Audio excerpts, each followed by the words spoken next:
Retornando, queridas amigas, queridos amigos, para o nosso terceiro bloquinho, uma última observação, se vocês permitirem, por gentileza, a respeito da audiência de conciliação, que é importante nós recordarmos.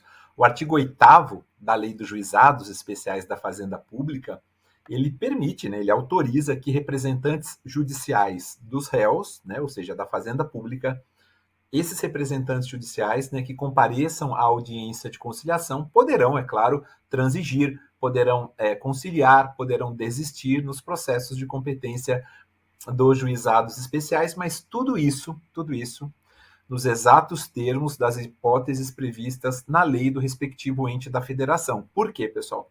Porque nós sabemos muito bem que é perfeitamente possível conciliar, é perfeitamente transigir, mesmo quando nós falamos de fazenda pública. Nós temos situações que têm autorização legal, consequentemente, nessas situações com autorização legal, nada impede que a conciliação, que a transação tenha lugar, Porque a gente imagina a fazenda pública nunca vai transigir, Nunca vai conciliar, e a gente sabe que a coisa não funciona dessa maneira, tá certo? Pessoal, vamos falar de audiência de instrução e julgamento, A gente está tentando seguir um raciocínio linear aqui, eu espero humildemente que esteja sendo proveitoso, pessoal. A audiência de instrução e julgamento tem dois dispositivos importantes na Lei 9.099, artigos 28 e 29, dizendo que na audiência de instrução e julgamento vão ser ouvidas as partes, colhida a prova e em seguida já será proferida a sentença. E na audiência de instrução e julgamento, amigos, é perfeitamente possível também que, se o juiz determinou a realização de prova técnica, chamada prova técnica simplificada, daqui a pouco a gente vai falar sobre os meios de prova, aquele especialista que foi nomeado para realizar a prova técnica, ele também pode ser convocado a comparecer na audiência de instrução e julgamento para que ele esclareça para as partes por que ele chegou à conclusão X ou Y, As partes também vão poder apresentar os seus respectivos quesitos, ou seja, a gente vai seguir basicamente aquilo que a prova técnica, a prova pericial tem no nosso CPC, mas focando, evidentemente, não na perícia formal, e sim na perícia informal, na prova técnica simplificada. Tá bom, pessoal? Na audiência de instrução e julgamento, todos os incidentes, que surgiram, eles deverão ser resolvidos, Todas as questões serão resolvidas ali, obviamente possibilitando que o juiz já profira a sentença em seguida. Eu gosto muito de proferir sentenças em audiências. Quando eu percebo que a questão em si é um pouquinho mais complexa, aí, é claro, eu faço conclusão dos autos para poder elaborar a sentença no gabinete e com calma, tá certo? Pessoal, dentro também, seguindo a ordem, seguindo um raciocínio linear e dentro da ordem de numeração dos artigos, na 9.099, eu preciso falar do artigo 30, embora a gente já tenha comentado um pouquinho a respeito, e do 31, para fechar o ciclo das respostas do réu. Por quê? O artigo 30 é aquele que diz que a contestação pode ser oral ou escrita. Quando a gente falou de oralidade, eu disse que a contestação poderia ser oral ou escrita. O réu tem o ônus da impugnação especificada dos fatos, então ele tem que impugnar de forma especificada os fatos trazidos pelo autor na inicial, sob pena de que aqueles fatos que não sejam impugnados possam ser presumidos verdadeiros. Claro, a gente está falando de uma presunção iuris tantum, de uma presunção relativa, e o 31 dizendo que não se admite reconvenção. Não se admite reconvenção em sede de juizados. Por quê, pessoal? Porque na contestação você pode inserir ali o que nós chamamos de pedido contraposto, tá bom? Pedido contraposto. O réu pode formular na contestação pedido em seu favor, nos limites das matérias de competência, lá do artigo 3º da Lei 9.099, desde que fundado nos mesmos fatos, isso faz uma diferença muito grande, que constituem objeto da controvérsia, nos mesmos fatos. Por que isso é importante? Porque é aqui que a gente faz, então, uma comparação entre reconvenção e pedido contraposto. Por que não cabe reconvenção e no que ela difere do pedido contraposto? Primeiro argumento, pessoal, na reconvenção, o reconvinte, ele pode alegar fatos novos conexos com a ação principal.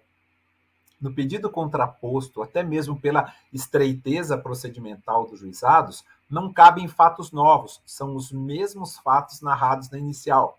Então, por aí a gente já percebe uma distinção, uma segunda distinção entre reconvenção e pedido contraposto, meus amigos. Na reconvenção, eu tenho uma ampliação da cognição judicial objetiva e subjetiva. Já no pedido contraposto eu não tenho.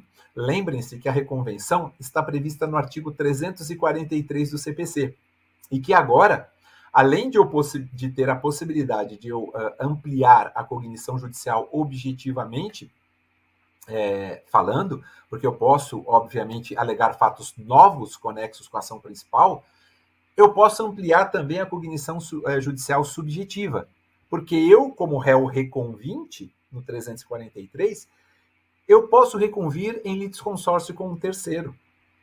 Mais ainda, meus amigos, eu posso reconvir contra o autor e um litisconsorte também no polo passivo da reconvenção. Isso está lá no 343, são as novidades que nós tivemos em relação à reconvenção. Né? Então, na reconvenção, eu tenho uma ampliação da cognição judicial objetiva e subjetiva. Eu não tenho isso no pedido contraposto. E uma última distinção, que na minha opinião é extremamente importante, a reconvenção tem natureza de ação.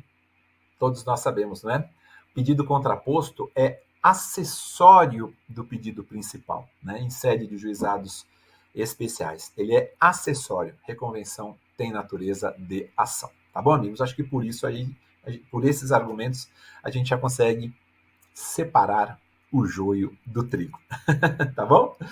Pessoal, sobre revelia, né? É importante a gente mencionar também, rapidamente, a revelia gera uma, já que a gente falou de contestação, né, pedido contraposto, a revelia gera uma presunção relativa, né, uma presunção iuris tantum, de veracidade dos fatos alegados pelo autor na inicial. Então, o réu não comparece na audiência de conciliação, presencial ou não presencial, né?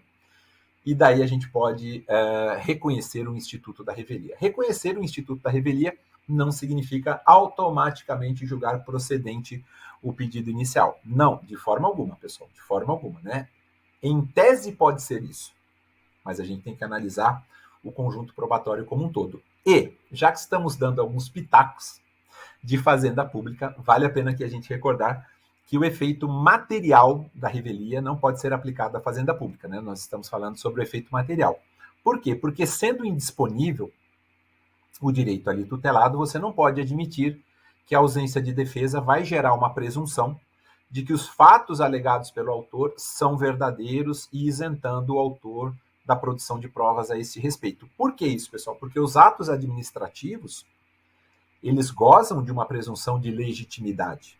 Né? Cabe ao autor desconstituir esses fatos numa demanda judicial. Então, tem diversos julgados do Superior Tribunal de Justiça quanto à inaplicabilidade dos efeitos materiais quando o assunto é revelia em sede de fazenda pública. Tá certo? Amigos, pela ordem sistema probatório, vamos falar dos meios de prova. Primeira coisa que eu queria destacar para vocês é todos os meios de prova típicos do CPC podem ser utilizados nos juizados especiais. Até mesmo prova pericial, a gente já falou, né? Maurício, então eu posso usar ata notarial? Pode. Depoimento pessoal? Pode. Confissão? Pode. Exibição de documento ou coisa? Prova documental? Prova testemunhal? Prova pericial? Inspeção judicial? Pode. E pode também até mesmo os meios não tipificados. Por quê? Porque o princípio da atipicidade dos meios de prova também vigora em sede de juizados especiais, meus amigos. O artigo 32 da 9.099, 32, assim estabelece, e a atipicidade dos meios de prova, vocês sabem, também está prevista no nosso CPC, mais especificamente no artigo 369. A ata notarial era um meio de prova atípico, passou a ser típico, porque está no 384, no CPC de 2015, e a gente aceitava a ata notarial nos juizados há muito tempo, né?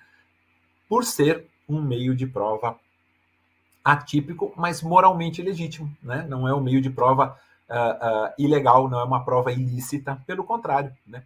As certidões de oficiais de justiça que no CPC de 73 e no de 2015 não constam como meio de prova típico, são perfeitamente aceitas, né? Eu aceito certidões de oficiais de justiça tranquilamente, né, como meio de prova nos juizados especiais, tá certo?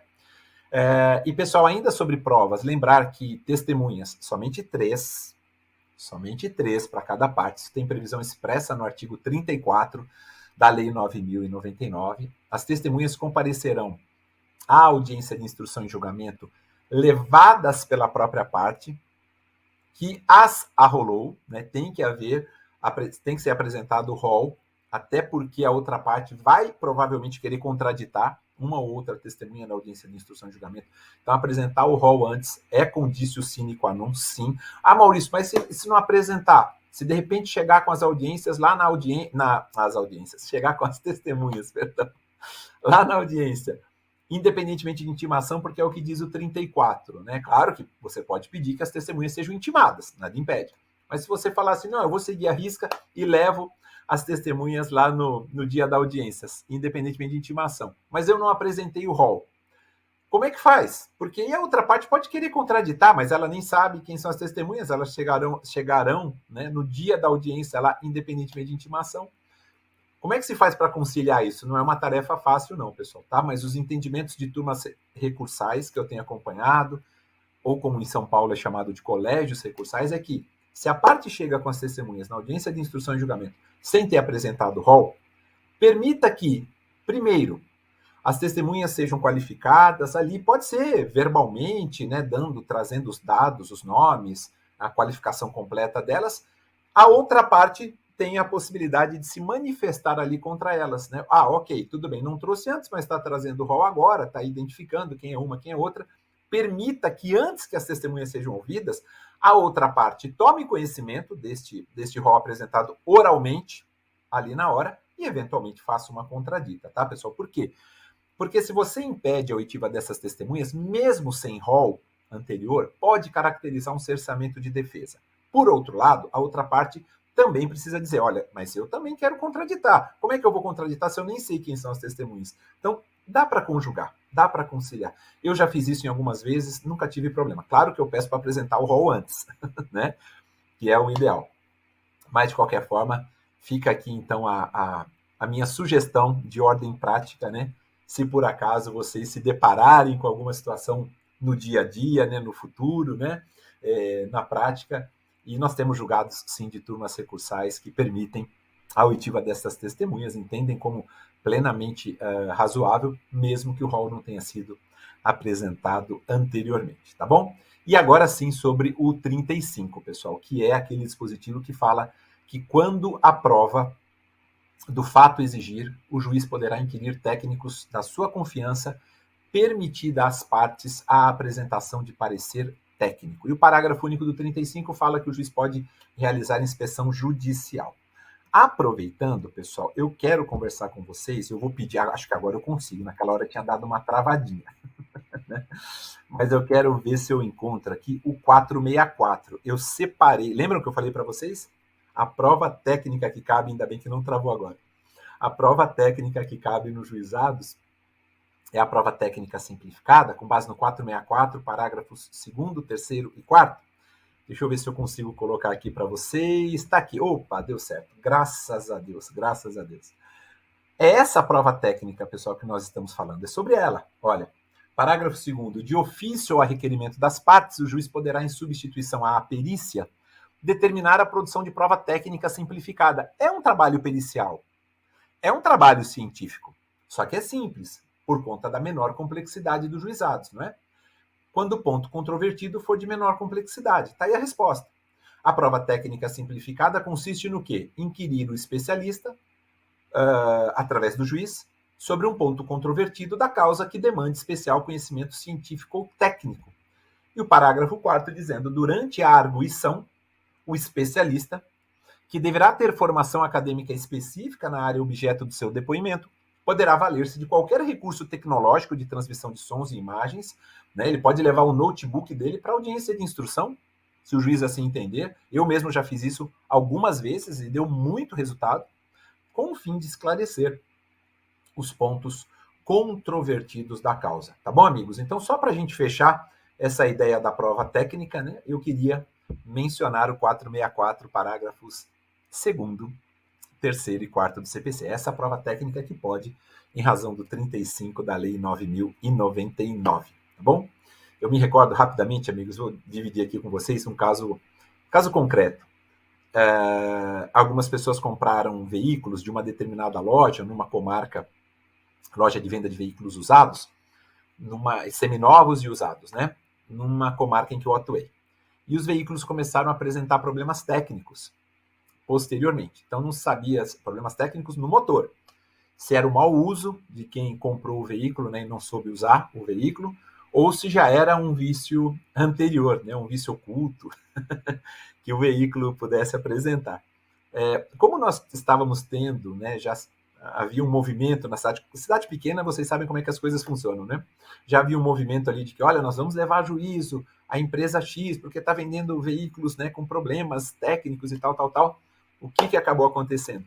Para essas demandas judiciais que nós tivemos lá na nossa comarca, na ocasião, e se eu não me engano, foram 18 ou 19, não foram 20, 18 ou 19, nós tínhamos um engenheiro mecânico, um engenheiro muito bom, mas muito bom, que era dono da maior oficina que tinha ali na comarca. E ele não tinha nenhum processo no juizado. Ele não demandava, ele era uma pessoa muito correta, muito ciente, né, das suas obrigações, né, cumpridora das suas obrigações, e nós pedimos a ele, né, no sentido de que ele comparecesse nas audiências, ele fosse nomeado primeiro como responsável pela prova técnica simplificada e comparecesse na audiência para dizer se o motor daquele veículo estaria, né, com problemas em razão do mau uso, em razão pelo fato de o consumidor não ter utilizado o veículo de forma correta, ou se esse vício já existia quando da aquisição do veículo.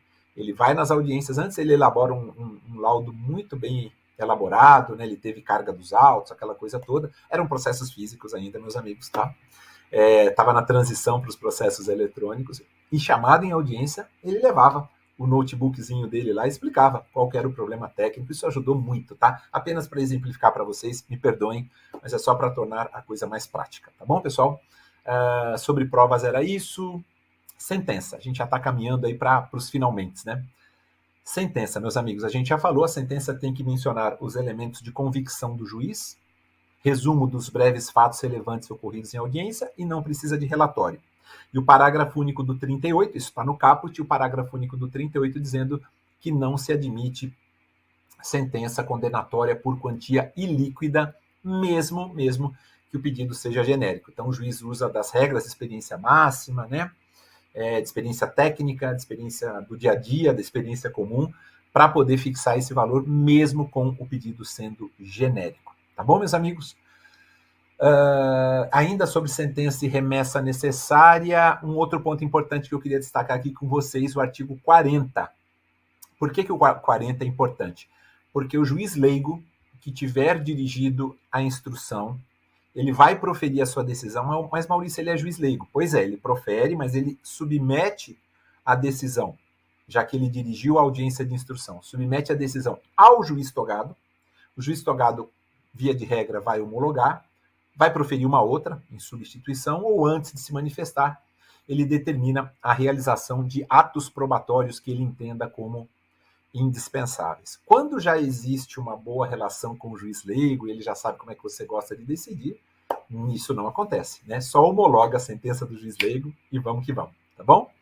E como eu falei que a sentença e remessa necessária, pessoal, é só para lembrar para vocês que por conta do artigo 11 da 12.153 de 2009, não haverá reexame necessário em sede de juizados especiais da Fazenda Pública. O 496 trata do reexame necessário, que é uma condição de eficácia da sentença. Se você permitir reexame necessário, se você permitir prazo em dobro para a Fazenda Pública, o que vai acabar acontecendo, amigos, vocês sabem, né?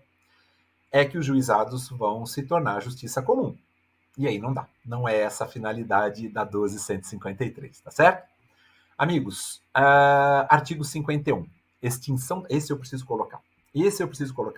Extinção do processo sem julgamento de mérito. Eu vou encontrar aqui, olha, antes que eu coloque ele na tela, já separei ele aqui, pessoal, antes que eu coloque ele na tela para vocês. Lembram que nos juizados nós estamos falando de questões de menor complexidade? Quando o juiz reconhecer que a questão é complexa, ele não tem que remeter os autos para o titular da Justiça Comum. Não, amigos, não. A lei é muito clara nesse sentido no artigo 51, inciso 2º. Lá está escrito: quando não for admissível o procedimento instituído por esta lei, ou o seu procedimento após a conciliação, é hipótese de extinção sem enfrentamento de mérito. Da mesma forma que se o autor deixar de comparecer a qualquer das audiências do processo, extingue o processo sem enfrentar o mérito. Da mesma forma, quando for reconhecida a incompetência territorial, extingue o feito sem enfrentar o mérito. Quando sobrevém algum daqueles impedimentos mencionados lá no artigo 8º, né? Por exemplo, a parte ajuiza uma demanda nos juizados especiais e depois é presa por ser devedor de prestação alimentícia. Sobrevindo esse impedimento, que preso não pode demandar nos juizados, o feito tem que ser extinto sem resolução de mérito. Às vezes o autor falece e não há uma habilitação, ela não se dá no prazo de 30 dias. Se o autor falece e essa habilitação ela acaba não acontecendo no prazo de 30 dias, o feito é extinto sem apreciação meritória. Se o réu falece e o autor não promove a citação dos seus sucessores no prazo de 30 dias, extingue o feito sem apreciação do mérito. E todas essas hipóteses de extinção, todas elas, amigos, elas independem de ouvir a parte contrária. Ou seja, a extinção do processo, não só a parte contrária, as partes, né? A extinção do processo, em qualquer dessas hipóteses, não precisa de prévia intimação pessoal das partes, tá bom? Vamos lá fazer uma leitura, eu já adiantei, mas vamos fazer uma leitura só para a gente deixar isso bem memorizado, tá bom, amigos? Extinção do processo através de sentença terminativa, sem exame de mérito. Então, além dos casos previstos em lei, tá aí, ó, inciso 1º, o autor deixar de comparecer a qualquer das audiências do processo. Ah, Maurício, mas e se ele comprovar que ele não foi por motivo de força maior? Ok. Senão ele tem que pagar as custas, não é? Se ele deixar de comparecer a qualquer das audiências do processo de maneira injustificada, ele tem que pagar as custas. Porque muita gente fala, não tem custas nos juizados. Tem sim. Tá aqui um exemplo, tá bom, pessoal? Ele tem que justificar. Quando inadmissível o procedimento, ou seja, quando for matéria complexa, extingue. Quando for reconhecida a incompetência territorial, sobrevier qualquer dos impedimentos previstos no artigo 8º. Olha aí, pessoal, falecimento. O falecimento do autor, aí a habilitação depender de sentença, ou não, eu esqueci de falar, né? Ela depender de sentença, ou não se der no prazo de 30 dias. Quando falecido o réu, não o autor agora, o autor é que não promove a citação dos sucessores, né, no prazo de 30 dias da ciência do fato. E o parágrafo 1º dizendo que em qualquer dessas hipóteses não precisa haver, né, não precisa ocorrer a intimação pessoal das partes. E no caso do inciso 1º, tem que comprovar o motivo de força maior. Por quê? Se comprovar, vai ser isentado do pagamento de custas. Se não, vai ter que pagar as custas do processo, senhor autor. Tá certo? Pessoal, vamos lá. Recursos. Vamos embora. Vamos falar de recursos. Falamos do 51. Só lembrando, né, recurso inominado, que é o cabível em relação às sentenças proferidas em sede de juizados especiais, cíveis, prazo de 10 dias. Esse prazo é considerado em dias úteis, né? Deve ser contado em dias úteis por força do 12A. O recurso é julgado por 3 juízes togados, que atuem, né, que estejam em exercício no 1º grau de jurisdição, reunidos na sede do juizado, eles compõem a turma recursal. Maurício, pode ter sustentação oral? Pode. Normalmente os regimentos internos dos tribunais prevêem sustentação oral. 5 minutos. Então, se você vai fazer uma sustentação oral, começa agradecendo a oportunidade de estar ali, isso já vai metade dos 5 minutos. Então, você tem só 2 minutos e meio para fazer sua sustentação oral. Pessoal, recurso inominado tem que ser por petição escrita, né? Não pode ser sob a forma oral. E tem uma regra específica sobre preparo, tá, amigos? No 42, parágrafo 1º. 42, parágrafo 1º. O preparo será feito independentemente de intimação nas 48 horas seguintes à interposição, sob pena de deserção. Então, você vai interpor o recurso e aí você não recolheu o preparo. Ok, então, a partir do momento que você interpôs o recurso, foi numa terça-feira, às 15h40, tá lá protocolado bonitinho, você tem até quinta-feira às 15h40 para você comprovar o recolhimento do preparo. Maurício, e se eu recolher só uma parte do preparo? Você vai ser intimado para complementar, porque o preparo é insuficiente. E se eu não recolher nada? Não vou ter que recolher em dobro? Eu, particularmente, humildemente, eu digo a vocês, amigos, não. Porque a regra do recolhimento em dobro, do 1007, parágrafos 4º e 5º, é para processos da justiça comum. Ah, mas tem enunciado do FPPC? Tem, dizendo que se aplica. Mas na minha humilde opinião, pessoal, isso é uma pergunta para fase discursiva, para prova oral, né? Por conta do parágrafo 1º do 42, eu tenho regra própria. Eu só vou aplicar subsidiariamente quando eu não tiver. Ali tem regra própria, dizendo que o preparo vai ser feito, independentemente de intimação, nas 48 horas seguintes à interposição do recurso, sob pena de deserção. Simples, né? Na minha opinião, é simples. Tá certo?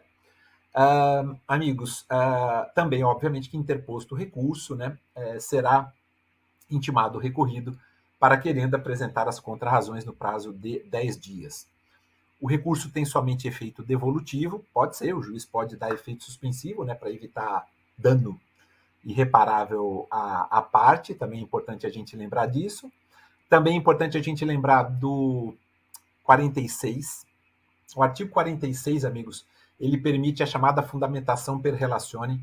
O legislador no CPC de 2015 é contrário, é só a gente olhar para o 1021, parágrafo 3º, que trata do agravo interno, mas o STF e o STJ aceitam a fundamentação per relatione na esfera civil, na esfera criminal. Os amigos sabem que a fundamentação per relatione, amigos, é aquela em que o juiz se baseia ou usa como referência para fundamentar a sua decisão, um parecer do MP, uma decisão anterior que o próprio juiz tenha dado nos próprios autos. Então, ele fundamenta a sua sentença, por exemplo, com base no parecer do MP.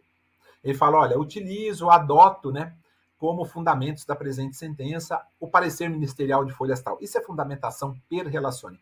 É uma preguiça de fundamentar, né? O STF e o STJ aceitam, eu não concordo, né, tanto na esfera civil quanto criminal. Mas o CPC, repito, o 1021, parágrafo 3º é emblemático. O 489, parágrafo 1º, nem se fala. O CPC não aceita fundamentação per relatione. Por que eu falo isso? Porque o 46 da Lei 9.099, era aí que eu queria chegar, ele diz basicamente o seguinte, pessoal, o julgamento em segunda instância constará apenas da ata com a indicação suficiente do processo, com uma fundamentação sucinta e com o dispositivo. Aí a parte final do 46 basicamente diz assim, se a sentença for confirmada pela turma recursal por seus próprios fundamentos, confirma a sentença por seus próprios fundamentos. A súmula do julgamento serve de acórdão. Então, amigos, é uma autorização expressa de fundamentação per relatione. Ok, quando tiver autorização expressa, vida que segue. No caso do 46 da 9.099, ainda que sejamos contrários. Mas quando não tem essa autorização expressa, não dá para adotar e aceitar a fundamentação per relatione, tá bom? Cabem embargos de declaração também, né, em sede de juizados especiais, vocês já sabem disso. Prazo de 5 dias, obscuridade, contradição, omissão, erro material. E vale lembrar que o artigo 50, ele estabelece que os embargos de declaração interrompem o prazo para interposição de recurso. O que é que significa isso, pessoal? Se há uma interrupção, o prazo é restituído integralmente para a interposição de outros recursos. Antes do advento do CPC de 2015, a lei dos juizados especiais determinava que a oposição dos embargos de declaração suspendiam o prazo para outros recursos, ou seja, para o recurso inominado. Então, você opunha os embargos de declaração, é um exemplo, né? Aí, se você opusesse no terceiro dia, já tinham contado 3 dias dos 10 que teriam para o recurso inominado. Então, você teria só 7 depois. Era suspensão. Agora não, tanto na justiça comum quanto em sede de juizados, por conta do que estabelece o artigo 50, opostos os embargos, há uma interrupção do prazo para a interposição de outros recursos. Significa o quê, pessoal? O prazo é restituído integralmente, tá bom, amigos? Importante a gente mencionar isso para vocês. Importante a gente mencionar também que, por força do artigo 3º e 4º, da Lei dos Juizados Especiais da Fazenda Pública, cabe agravo de instrumento lá, tá? Contra as tutelas provisórias que forem formuladas. Ah, Maurício, é possível formular tutelas provisórias? É pedido de tutelas provisórias em sede de juizados? Sim, amigos, claro, perfeitamente, perfeitamente. Só a antecedente que não. A antecedente que não. Tutela provisória de urgência, de natureza cautelar ou antecipada, incidental, sem problema algum, tá bom? Em caráter antecedente, não é possível. Nos juizados da Fazenda Pública, eu quantas e quantas vezes já não tive pedido de tutela provisória de urgência de natureza antecipada incidental, várias vezes. E tem, por conta do artigo 3º e do artigo 4º, previsibilidade de que cabe agravo de instrumento em sede de juizados especiais da Fazenda Pública, tá bom? Amigos, aproveitando, eu tenho duas súmulas aqui que eu preciso mostrar para vocês. Essa eu preciso mostrar. Essas, né? Deixa eu só encontrar aqui. Elas estarão em algum lugar, amigos. Eu vou encontrar aqui para mostrar para vocês. Se travar, como eu lembro delas, eu volto aqui, pessoal. Mas tá aqui. Pronto, vamos lá. Duas súmulas importantíssimas. Opa, aí estão. 376 e 203. A 376 dizendo que compete à turma recursal processar e julgar mandado de segurança contra ato de juizado. Então, o juiz que indefere justiça gratuita para a parte recorrer da sentença pode impetrar mandado de segurança para a turma e dizer que não cabe recurso especial, né? Cabe recurso extraordinário em sede de juizados, né? Mas não cabe recurso especial. Cabe o extraordinário, com todos os seus requisitos, pressupostos de admissibilidade, né? Como a gente sabe bem, inclusive pré-questionamento, mas não cabe recurso especial contra a decisão proferida por órgão de segundo grau dos juizados, é a súmula 203 do STJ, tá bom? Duas súmulas do STJ importantíssimas, deixa eu voltar aqui para mim rapidinho, só para a gente fechar, pessoal. Eu vou estender um pouquinho mais esse bloco, tá bom, amigos? Eu peço humildemente desculpas, porque a gente já encerra também a nossa abordagem.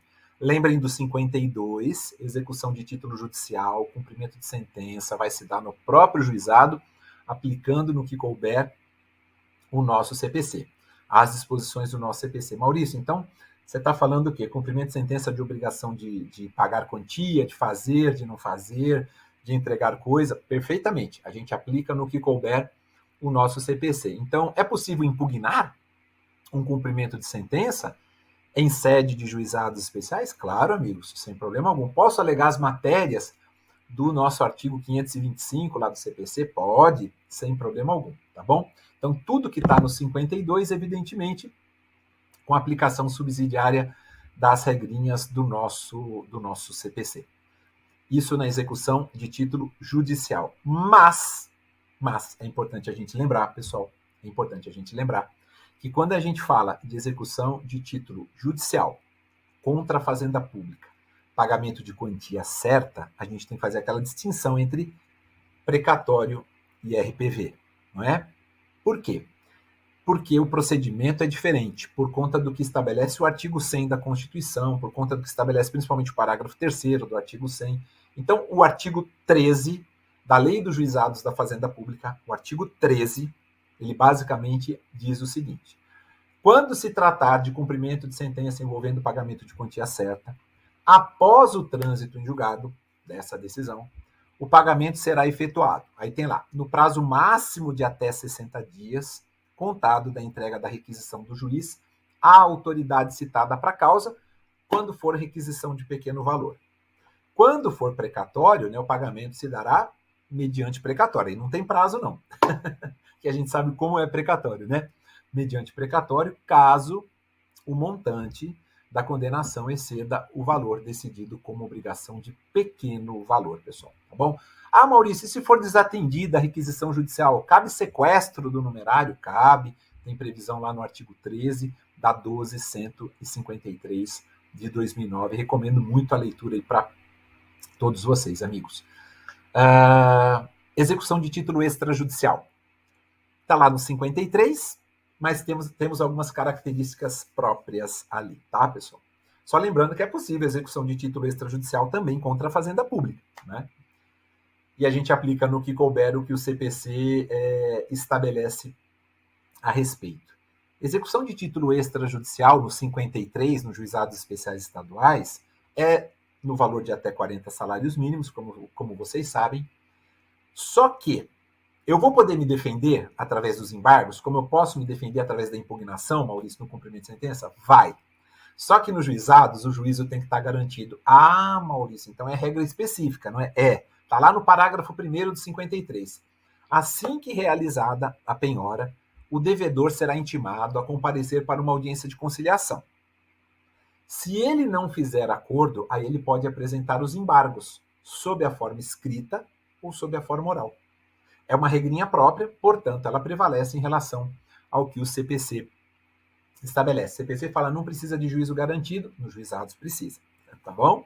E tem que ser apresentados os embargos na audiência de conciliação. Claro que vai se buscar ali tentar a conciliação, né? Mas se não conseguir, vida que segue. E o parágrafo 4º, pessoal, do 53, também é importante, só lembrando, né, que se não for encontrado o devedor ou não forem localizados bens penhoráveis, é uma regra específica, o processo é extinto e você devolve os documentos ao autor para que depois, se ele quiser, ele ingresse novamente com execução de título extrajudicial.